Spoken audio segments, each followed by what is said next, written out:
You ready? Let's do it. What's up, fellow fantasy-loving friends? Josh here with RSMP Tabletop, and today I'm beyond excited because I have with me Jared, also from RSMP Tabletop. Today I am happy to be here. We're going to be talking over how you want to get started with Kill Team in 2025. So Kill Team's kind of where I started out originally. I started filming at the Battle Standard, and I started to see some of the games that they had, and I actually shot a video called like the 5 tabletop skirmish games in 5 minutes or something like that. And Kill Team was brought up, Marvel Crisis Protocol, and a couple other games. I got Kill Team, and to be perfectly honest, I was a little bit turned off when I tried to learn the rules. At first it seemed like it was daunting. I thought it was like really crunchy, and I was kind of like, I don't know if I have the time to put into this. So I fell off Kill Team for a little bit. Shatterpoint was kind of the game that really like interested me. I ended up watching the Star Wars movies for the first time because of like building and painting it, but I actually didn't play a game of Shatterpoint. It pulled me into the tabletop stuff. I got excited about it, but then I ended up building and painting some Marvel Crisis Protocol stuff.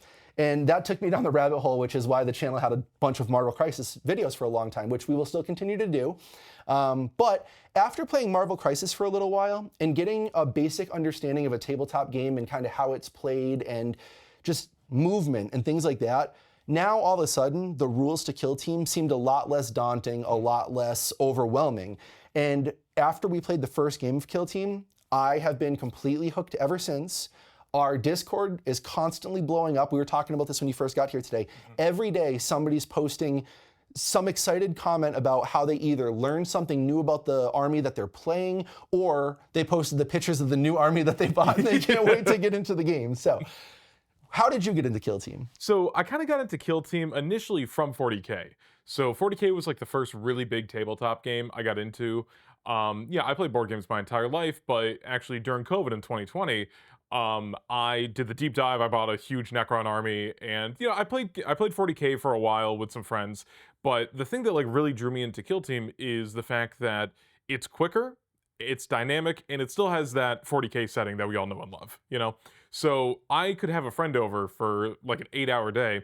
We'd get through like one game of 40K, and we'd chat. It's casual, but in that same time, we can get through 3 Kill Team games. And I feel like it's such a more dynamic system than big 40K is, generally speaking, where, for here, it's an I go, you go system. So I'll move one unit, you'll move one unit, and then, they'll shoot, they'll do whatever, And it's just, I feel like the constant back and forth, you're never just like sitting, waiting for your turn, It's either you're shooting somebody, or you're getting shot at, and you're rolling cover saves and stuff like that. So, and then, yeah, I took the deep dive. I have way too many Kill Teams at this point, and now that I kind of showed you your first game, and now we have kind of our own little community here at RSMP, so it's great. Yeah, well, I had mentioned it, I think, in the first video we did about the first time's perspective into this. Like, I pulled you into Marvel Crisis, and you pulled me into Kill Team, so it's kind of cool, it's kind of fitting. So, you brought up something I kind of want to touch on earlier, where you had said about, playing 40K. 40K to me, don't get me wrong, it's an absolute beautiful, stunning, gorgeous game. Every time I walk into a room and people are playing it, I'm like, wow, this game's awesome. I've got ADHD. I can't play a game for 3 or 4 hours. I don't want to move 40 or 50 guys in one shot to do that. Like, I don't want to speak for anybody, but Max, who was actually in our second battle report, he had said, Kill Team compared to 40K, he's like, one character in Kill Team has more flavor than an entire, like, I don't know if it's like an army or regiment like a squad or squad. Yeah. He's like, there's no such thing as like walking around in the game and dropping a barricade like in the middle of 40K, and he's like, you can do that in Kill Team, and he thought that added more flavor. For me, I obviously love the cinematic stuff. It's important for the camera movement and that stuff. I think this game cinematically looks beautiful. I think every single time I've played, it's not about winning or losing, because again, it's about just like watching the battle that unfolds. Like, yes, you have elite operatives, but you're also shooting at elite operatives. You're also fighting elite operatives. So not everything's gonna go the way that you always want it to go. One of my gripes that you've heard me complain about multiple times in Marvel Crisis Protocol is the dice can be really swingy, and I know everybody's gonna say they absolutely can in here, and you're right. But I think there's a lot of consistency in this game, and what's supposed to happen happens more often than not, and I like that. But when it doesn't, again, it just adds to the cinematic element of it. So that's kind of what pulled me into it. Yeah, I feel like there's a lot of like really hype moments you can create for yourself because this is such a lethal game, you know. So if let's say you're interested in Kill Team and you're coming from something like Marvel or you're coming from Shatterpoint or even like something like Malifaux, right? Where, you know, if you're coming into this game, it is hyper lethal, you know? Like I mean, I know that you know, we've talked about this many times where like the first game when I was showing you like how to play, you had I think it was this Meltagun Legionary and you just like walked up to my guy and he was just gone. He was off the board because you had a good shooting attack, I had a bad save, and it was just like, wow, there's a sixth of my team down, you know? So you can get like a lot of really big swings, but I feel like you're not as hindered by the dice usually, you know? It's still a dice game, so there is still kind of that spontaneity that you can get. But yeah, no, it's an awesome game, and really I've truly since the launch of the 2024 edition, the most recent edition of the game, it's something that I've just like really just I've kind of fallen in love with the system, to be honest with you. And yeah, now we're looking out for every single new release for film battle reports, and yeah, it's awesome. Yeah, yeah, so we're in the 3rd edition, 2024 now. And when should we expect a new edition? So theoretically, GW goes off of like 3-year edition cycles. So you know, probably 2027 is what is kind of like the running theory. It could be a little bit later, could be a little bit earlier, but that's kind of where we're at right now. Okay, so if you were new and thinking about getting into the game and you're watching this video around when it comes out, Yeah. now is the perfect time to get into Kill Team. The rules have been out for a little while. They've been kind of hashed out and people are playing it and they really seem to like it. Now, if I'm not mistaken, what I hear is that like the 1st edition was like kit building, like there was a lot, or list building, I think they call it. There was more you could do with it. The 2nd edition, they kind of redefined it down to where you're kind of buying the boxes and trying to make it a little bit simpler for the player. And now the 3rd edition, they just revamped the 2nd edition more and kind of polished that. Is that fair to say? Yeah, more or less. The kind of like the really big difference between 2nd and 3rd edition now is that in 2nd edition you had the compendium, which was essentially you could bring a lot of other kill team, like a lot of other like 40k units into kill team. They kind of stripped that away, so there's really not any list building in this edition outside of a few teams, which, you know, we can go over that later. But for the most part, if you want to play Kill Team and you're seeing like a, you know, essentially if it's not a Space Marine team, you more or less need to buy a Kill Team box in order to do it. You still have opportunities to kitbash and stuff like that, and again, we could talk about that in a bit.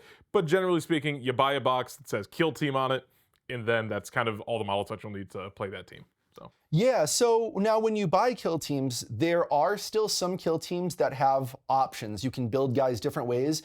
There are some kill team boxes that come where you can only build them one way and there's like no weapon choices, no anything. If I'm not mistaken, the Vespids are? Yes, yeah. So the Vespids are pretty much, they're considered like a one-box team. So every operative that you can have, or really that you would want to have, is in that box. And you could build them just by following the instructions. Vespids actually just got a buff as well. So traditionally, because you can use most kill team boxes in big 40k and not really the other way around.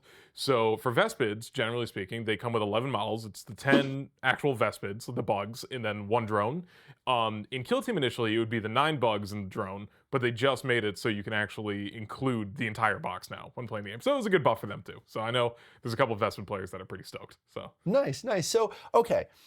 You're thinking about getting into Kill Team in 2025. You've looked at the rules. They're daunting, but I think, okay, now's probably time to bring this up. The rules are daunting. You can absolutely grab the core rule book. There's a light rules online that you can get in a free PDF off their website, which we'll link, and you can learn the game. But to be perfectly honest, and maybe Jared, you'll disagree with me on this, but if you're gonna try to learn this game, the best way to do it is before you even pick up that rules book, you can read the light rules. It's a couple pages. You wanna get somewhat familiar with the game. You've got to play a game with somebody who knows what they're doing. You have to understand what that movement feels like, what certain things mean. I think if you get one game under your belt with somebody that knows the game, I think it's going to go a lot further for you understanding the game when you dive into the actual core rulebook. And now, we haven't done it yet, but what I want to do is I want to learn the co-op game mode because I think if you're going to teach somebody this game or if you want to get into it, you and a buddy can fight together over an enemy that's like not anybody. So you and your friend win or lose basically no matter what, but even if you guys lose, you still had fun together and it's not like, well, I had to beat you or you had to beat me. So I think it's a cool way to introduce somebody to the game. So I definitely want to learn co-op. Do you agree with that disagree with that? I think, yeah, so I do think that personally, when you're first learning the game, I do think it kind of helps to have that back and forth with another player, going like 1v1. But I definitely think co-op is a game mode that a lot of people are enjoying now. Like I've read and watched like a lot of videos about people getting their like spouses or partners into the game by being like, okay, we don't need to like fight each other, we can work towards this thing. So it's more of like a collaborative thing as opposed to, you know, oh, you're new at the game, you're gonna get demolished, you know. So yeah, no, I mean, there's certainly there's certainly ways that you can go about that, and I think it's a solid idea too. So Nice. So you're new, you're getting into the game, you found somebody you're going to play your first game with. Most likely they're going to have plenty of armies because this game is an addiction, as you can tell behind me.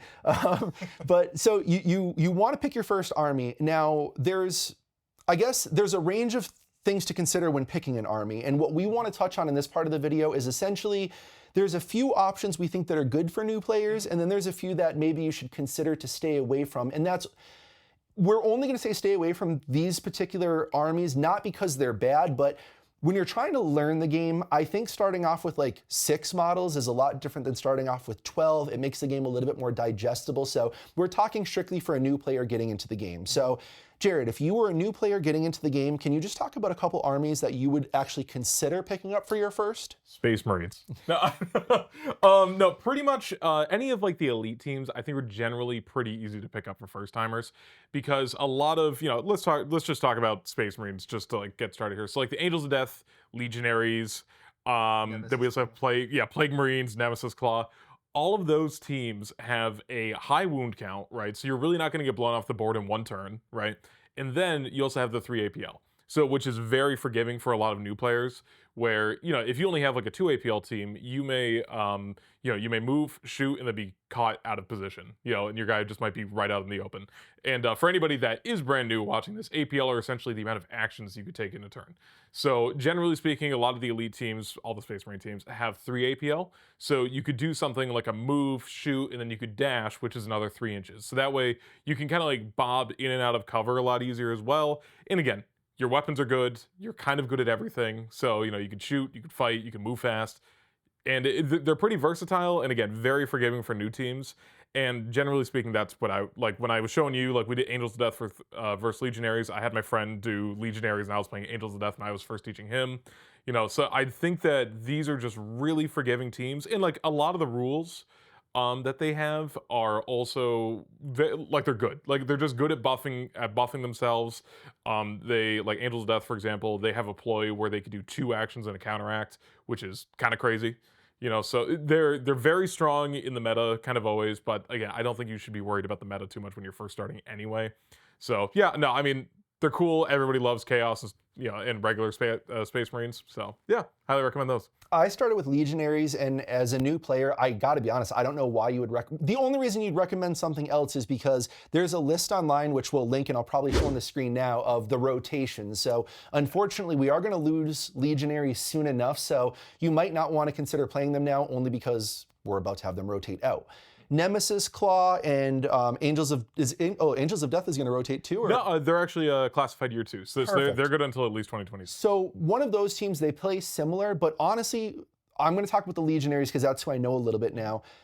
When he talks about elites just mean that it's 6 to 8 models, if I'm not mistaken? Generally speaking, yeah. Everyone's definition kind of varies. So the Legionaries start out, you get 6 models to choose from. And not only is it a lower model count, so there's less to pay attention to and figure out, I think that the options and the choices that you have that you get to make, like you get a heavy gunner if you want to bring somebody that's going to do a blast, like it's thematic and it makes sense. So I think that that's kind of another reason to choose the elite teams too. I'm not saying that they're simpler to play or anything like that, but I think, in my opinion, the rules seem to be a little bit more streamlined, especially for a newer player. For sure. Max is a newer player in our group. He's in the second battle report, and he plays Inquisition.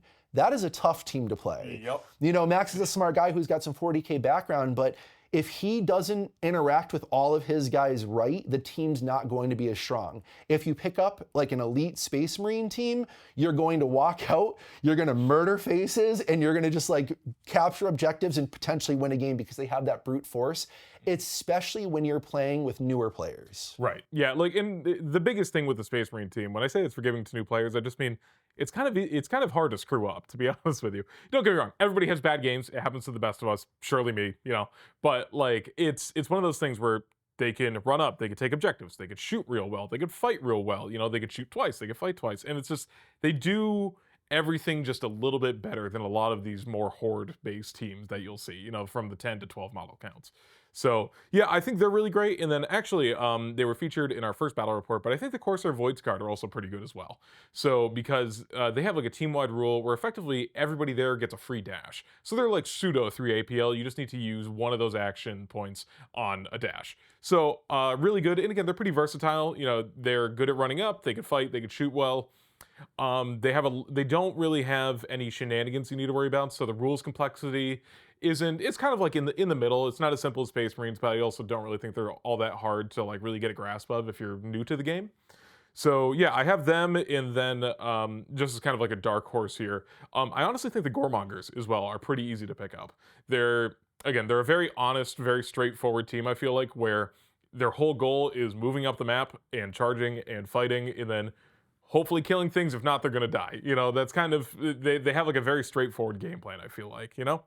So yeah, I mean, as far as easy teams, generally speaking, I would say stick to the more elite teams if you're a brand new player. But again, I think the golden rule, and this applies to pretty much any other war game as well, play what you think looks cool, 100%. And like, I think there's going to be teams that, I have a few written down here that we could talk about in a minute here that are pretty daunting for new players. But I think generally speaking, if you pick up 90% of the kill teams that are available right now, you're going to be having a good time if you think that it looks cool, Yeah. If there was a few kill teams that you'd want to recommend to new players to maybe avoid as your first team, can you give us just a couple? Yeah, so the big one, and I think this, if you're a kill team veteran watching this, Higher Tech Circle is probably the one that you're going to want to avoid. They have a ton of, I don't want to say rules bloat, but they have a lot of very complicated rules that in order to really make use of, you need to really understand some of the more in-depth in-depth mechanics of this game. So like the like line of sight and stuff like that, they have a lot of stuff where they can effectively shoot from other models, right? So they can use other models as like a line of sight, as their like line of sight like point. Oh wow. Yeah, it's which is great. It's called the magnify rule. But again, I feel like that would be very daunting for new players, And they have a lot of other stuff such as like wound regeneration. So they're a strong team for sure. But I think especially if you're also teaching someone how to play, you don't want to play higher tech for the first time because it might be kind of a feels bad moment when, higher tech, they're hard to kill, they're Necrons. So you basically need to kill them all twice. They have wound regeneration. Like they're a rewarding team to play if you know how to play them, but for new players, I generally wouldn't recommend it. It's kind of tough. Yeah. Next up, I would probably recommend staying away from Chaos Cults. I know I have some of my Chaos Cult minis here, but not only are they one of the weaker teams, they're also, if memory serves correctly, the most expensive kill team to play at the moment because they aren't really found in a single box. They had I believe it was the Ashes of Faith box in 2nd edition when they first came out. But now, unless you could find one of those boxes, you need to buy a Curse Cultist box, a Dark Commune box, and a Chaos Cultist box. So it's like, we're pushing almost $200 if you want all of the required models to play a Chaos Cult team. And on top of that, especially like right now, and especially if you're playing into like an elite team, it feels kind of bad, because you have very squishy cultists. They can transform. So they're a very flavorful, very cool team. They have a lot of chaosy goodies that you could do. But generally speaking, I would kind of avoid, because again, it's a 14 model team to start, and then you can mutate throughout the game. So the rules themselves aren't that complicated, but especially for new players, I think you need to worry about getting blown off the board like turn 1, And then lastly, no shade to Max. Take C-Maxes. But I would usually recommend staying away from Inquisitorial, at least for your first couple teams, because the rules aren't that crazy, but it's one of those things where like you really need to know how that team operates with each other, because there's a lot of buffing auras that go around with that team. So you would need to kind of go from person to, you need to know exactly what every person does, and positioning is very important. And on top of that, if you want the like the auxiliary units that they can take, you always need to buy pretty much like another box of whether it's Kazarkin or Sisters of Silence. So they're also one of the more expensive teams to play. But yeah, again, just kind of complex from the list building perspective, as well as just how the models interact with each other. So nice. So you actually touched on the price point of having to buy 3 boxes to play this army, which I kind of want to use to lead us into the next section. So we've kind of talked a little bit about now how we got into Kill Team, kind of what it is, what to expect. Now, there's a million different ways we could go with this, but I think let's just talk about bare basic bones to get in. You've got a little bit of price structure you've broke down, so I'll kind of let you take over on this, but talk to us about what Kill Team costs to play and why. Sure. So I think the best way for a lot of new people to get into the game are to get one of the starter sets, right? So we have Hivestorm, which was the big launch box that started this whole edition. You get an entire table of terrain. So when you see us playing on a Killzone Volcus in the battle reports, that is what comes in the Hivestorm box. So it's a full table of terrain. It comes with 2 teams, your core rules, and pretty much all the tokens you would need for 2 people. It is a really great entry point. It's around $200. So, if you know wargaming, that's kind of the average price for a lot of these launch boxes. I don't believe they're being produced by Games Workshop anymore, but you could always check online. And of course, we always recommend checking out your friendly local game store. Such as 5 Star Games in West Springfield, Massachusetts. And actually, while we're talking about that, I believe they do have a Hivestorm box still in stock, at least one.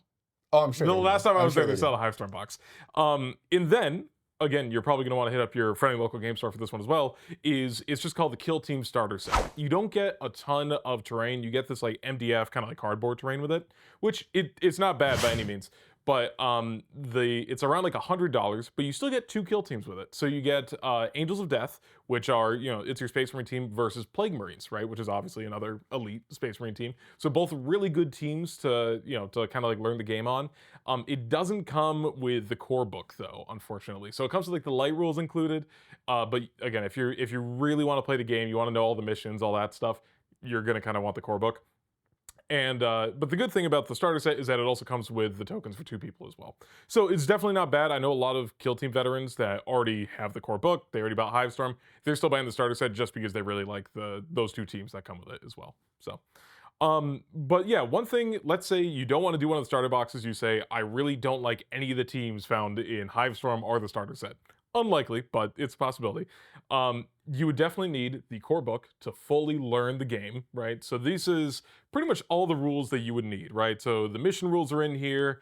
There's no specific team rules in here, but again, this walks you through how to play the game on any of the other kill zones, which we'll touch on in a minute. And then you're also going to want the TAC op deck right here. The approved ops deck, apologies. So in that there, it's pretty much this full deck of cards. It includes some of the mission rules, as well as your TAC ops and kind of like the more competitive end of things, you'll be able to find in that deck as well. And they, for the first time ever, actually included layouts for terrain, which I really appreciate. So some of them are great, some of them are not so great, but they have like a fold out where it'll tell you exactly how to set up your board, and the playtesters at Games Workshop set it up so they can be like, okay, this is a balanced board, no one's gonna get completely blown off the board turn 1, and generally speaking, they're pretty good. So. Nice. All right, so if you don't want to, well, actually, we should talk about how what's nice about if you get a box that has the 2 armies and that stuff, the best way to do it is split it with a buddy. Oh, for sure. Right? Yeah. So you pay half of whatever that box is. You keep half the army, they keep the other half, and you go on from there. You don't need the terrain, but like you want some sort of terrain. You can use like tissue boxes, or you can cut out, make your own stuff. Like that's certainly acceptable. The starter kit comes with like a MDF like cutout thing that you can use, which is pretty slick. But I think if you buy a box and you like an Into the Dark or something, find the terrain you like. It's a little bit of an investment, but now you've got a set of terrain that you can use, and it really does, for me anyway, it adds this like cinematic element to the game. But let's say you're like, you know what? I need to keep it as cheap as possible. What's the minimum you could get away with playing this game realistically? Assuming that, let's say assuming you have nothing and you don't have any friends that have the core book or the TAC ops cards, you would need the core book, the approved ops cards, a token sheet, which if you're not getting it off of Hivestorm or the starter set, you can find some on eBay. I actually just looked before I did this. You can find like one of the token sheets for like 15 bucks. Not terrible. And then the actual kill team that you'd want as well. Which is around 50 to 75-ish? Yeah, it's kind of like 60 to 80 is kind of where it winds up, because I think the most expensive kill team right now in like one box are the Scouts team, and I believe they're like 80 bucks, like right on the money. But yeah, generally speaking, they're like around 60. One thing to be wary of though, if you're new to the game and you're just buying like a random kill team box, be sure to get, well, rather, not be sure to get, but be sure to notice if it's the old box or the new box. because Games Workshop just repackaged a bunch of the kill teams of the previous edition, and now so a $60 kill team is generally speaking up to 70 or $75 now, but they include the token sheet as well. If the tokens are nice to have, they're personally a little bit overpriced, but if that's something that you think would help you in your game, like, for a lot of the teams I play, I don't need a ton of tokens anyway. But okay, it's around, it pretty much adds like a $10 to $15 markup on each kill team as well. So, and I can, we can talk, and I can send you the JPEGs of the new versus old box art for people to compare with.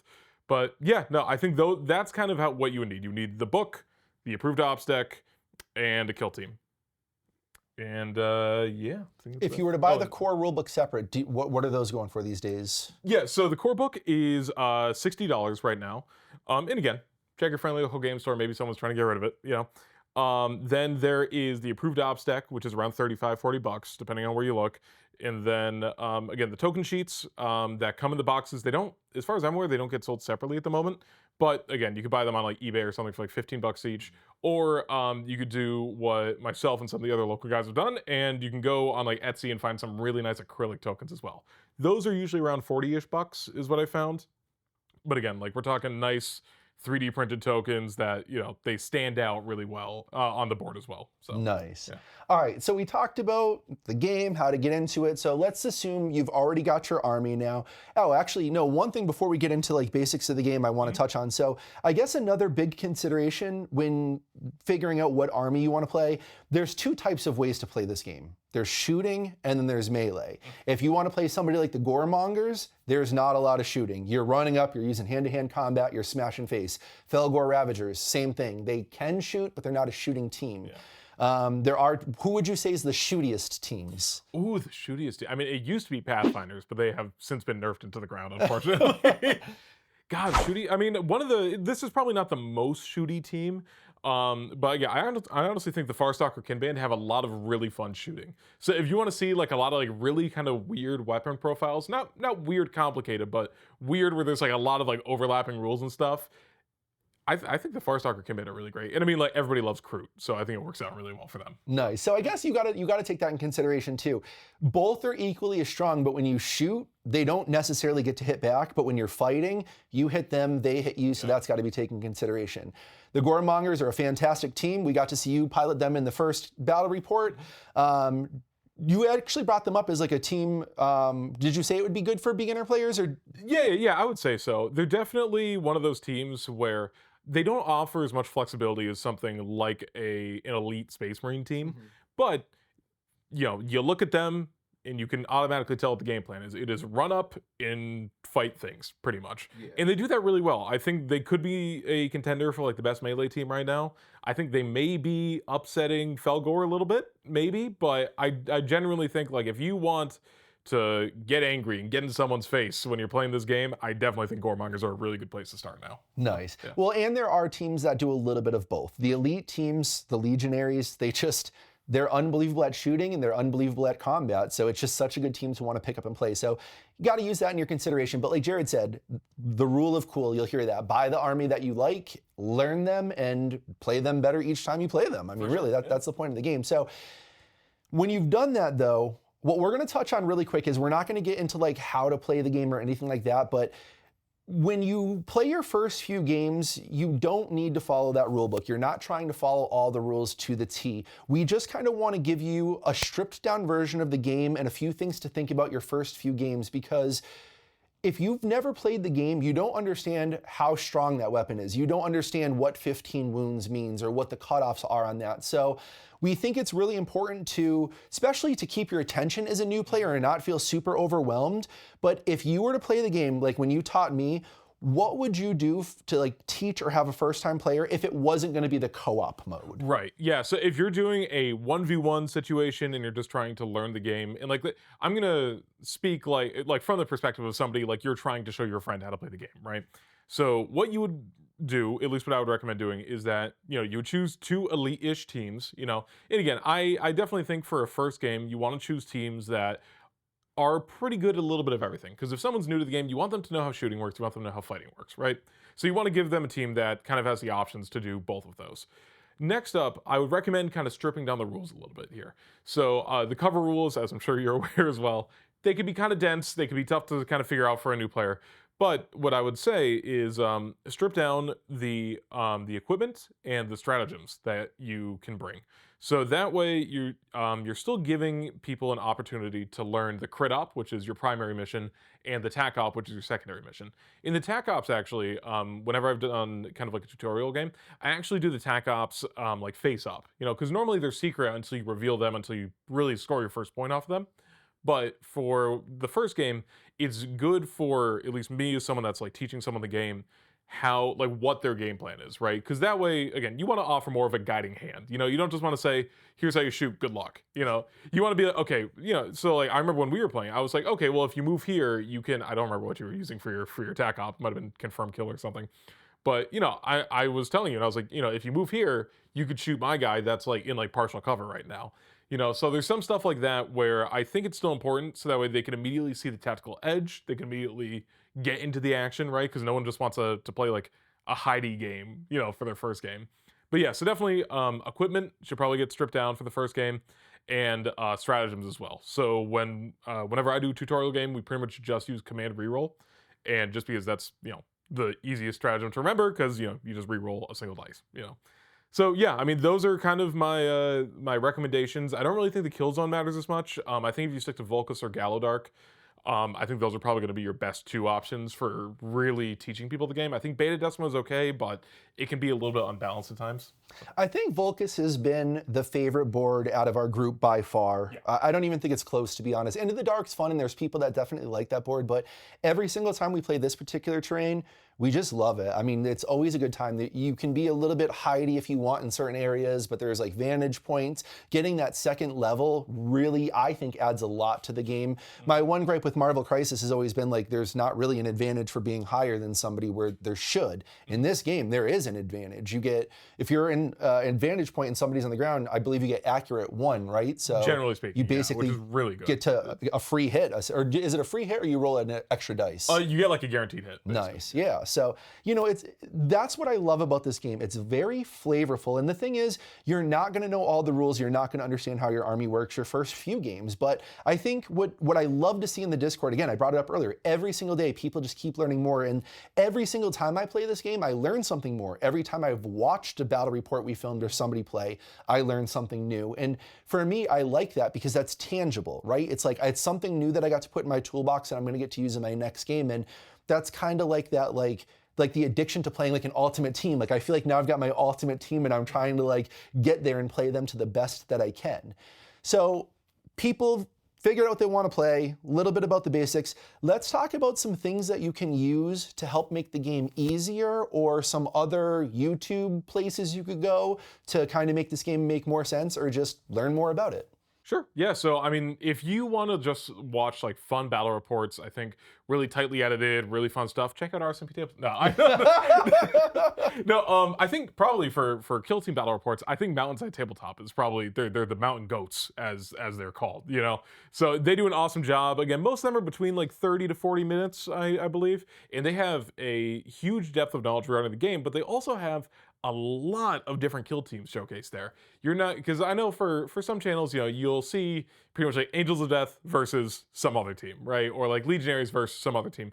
But they are really not scared to showcase kind of weird picks. Like I don't think you'll see like Elucidian Star Striders, right? For example, like one of the least played teams in the game. I don't think you'll see that on many other battle report channels, but they do. It's awesome. Yeah, and I'd recommend Andy from Glass Half Dead. I mean, I always look forward to, if I want to learn about an army, or especially like when the rules updates came out and stuff, like he was the first video that I couldn't wait to jump on. He's got a really active Discord, so you can be part of the community and stuff and check that out.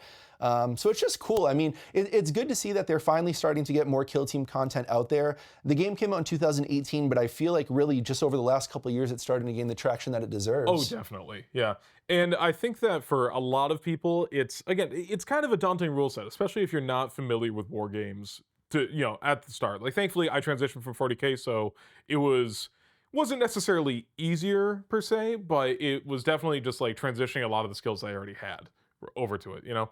And actually, one other note, as far as channels are concerned, I would say if you're looking forward to like really concise rule breakdowns and like kind of like more of like the tutorial aspect of things, I think Chimeric's Project is a great YouTuber for that. A little bit smaller, I think he just started like in the past like years, like year or two, but he makes such like concise points where he's just like, if you're doing this, this is what happens. I'm like, okay, great. I'm like, thank you. His videos are entertaining with the little dude too. I know, yeah, I know exactly. Yeah, his little Gene Sterler cult guy in the We'll corner. put the link to those 3 channels in our descriptions below, so head on over and check those channels out as well. Nice. All right.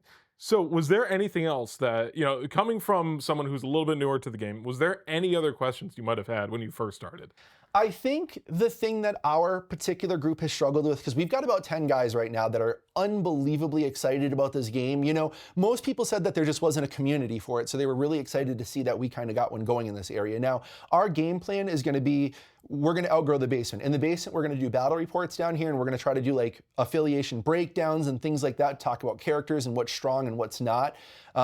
You're not going to see that from like the newer players. We just joined the New England Kill Team Discord, so we reached out to some like high level players there. So we're gonna have some people that are really trying to like teach you this game. We want to always keep the cinematic flair on it. We want to make sure that our audio is good, you know, it looks good, but we want to teach people the game. You know, every battle report, like it's important to me because when somebody's finishing watching a battle report that we put out, like, yeah, I want, you know, good editing and stuff like that, but I want you to at least understand both of the armies that you've watched. You don't need to know them inside and out, but I want you to generally understand what they do and like who's like the 1 or 2 operatives that you really need to watch out for on that side. So I think we want to hit the 1-2 punch with like a little bit of education and then showing like the cinematic battle reports and breakdowns and things like that. So for me, it's important that we maintain that quality, and it's also important that it's not about the channel and what we're doing, it's about the community. So I want to take this opportunity now to just like throw out there, like, when you guys watch the battle reports, like I said in the first video, like I was nervous because people are very passionate about this game, and we're gonna make mistakes. Like this game is tough, and especially the guys that we have playing now, they're just our friend groups and our buddies, but like all the comments we got were phenomenal. People helped smooth out the rules so much, and like, I know that you guys learned a ton like by going through those, so like we appreciate that. Sure, like, you know, we want to keep that going, but like if there's like armies that you want to watch in battle reports, like let us know. Like one of the feedbacks that I've gotten in one of the comments was the top overhead camera we had was a little bit too zoomed out. So I completely swapped that around and fixed it. I got it 45% more zoomed in now. Like I'm really going to listen to the things that you guys say. Like it's important to keep the set looking nice. Like it's not done yet, but we're going to keep adding and growing. The audio is going to keep improving. The first 2 battle reports, the basement was still under some construction and I was moving things around, so I didn't have a chance to use like the wireless mics, but we've got those out now. So from the 3rd battle report forward, our audio is going to be perfect. The overlays, we're taking the time to go through and like make sure we cut out the cards so they're not, you know, no square edges and things like that. And you know, if there's anything that we do that you guys really like, let us know. If there's anything we do that you don't, let us know. I try not to cut anything out of the battle reports that like brings anything to the game. I encourage the players, like what I tell them is not that they're not trying to win, but like full disclosure, I tell the guys, I'm like, listen, like this game's not about blowing each other off the table. Like let's provide a good experience for the viewer. We don't stage, we don't script anything, but what we do is we talk things out that we're going to do when we're playing the game. So it's like, I think there's a lot of insight to that. So the games are real. We do, you know, I let the players pick, like pick whatever option, pick whatever map you want. Like that's basically all the predetermining we do. And the rest is the roll of the dice because we want it to be as authentic as it can to the actual game. But if anybody was questioning our process or how we do things, I just wanted it out there that that's how we do them. For sure. Yeah, and actually, on a quick note regarding the battle reports, if there is a specific team that you guys really want to see, let's say you're one of like the 2 Gellerpox players in the Northeast, you know, ask us, you know, put it in the comments, you know, hey, you know, if you guys have this team, can you do a battle report with it, you know? And we have a pretty big variety of teams here between like the 10 or so of us. So there's a good chance we could accommodate that. Again, some of like the really lesser played teams we don't have featured, but again, like even like I know Adrian is like a really big like breachers guy, you know, and I don't think we're going to see too many breachers in the near future, but if someone wants to see it, we can make it happen, you know? So. Yeah. So again, the comments, the likes, the shares, like that stuff helps the channel out so much. Like we want to grow, we want to be part of the community, and we want to create a community. Like part of what we're doing too is, again, we're starting off here, but we're moving over. We are teaming up with 5-Star. We want to try to have some tournaments where we can host like a feature table and, bring in people from the community to also show you guys off or show off what they're doing. In some future videos, I don't want to spoil anything, but I know one of the things we didn't touch on here is everything we talked about is just kind of the basics of the game. There's something that's very beautiful about this whole hobby in general called kitbashing. So there's going to be a whole nother video on that as well. So if you're somebody that likes to march or beat to the march of your own drum, that works. Yeah, sure. Go off the beaten path, kitbashing is definitely where you want to be. And Jared's going to show us some awesome kitbashing stuff. So is there anything you wanted to add, Jared? Or? I think that's all we got. Well, thanks for coming down and helping today. So please like, subscribe, comment, and share. Until next time, stay safe. Bro, we fucking slayed that, was dude. nice.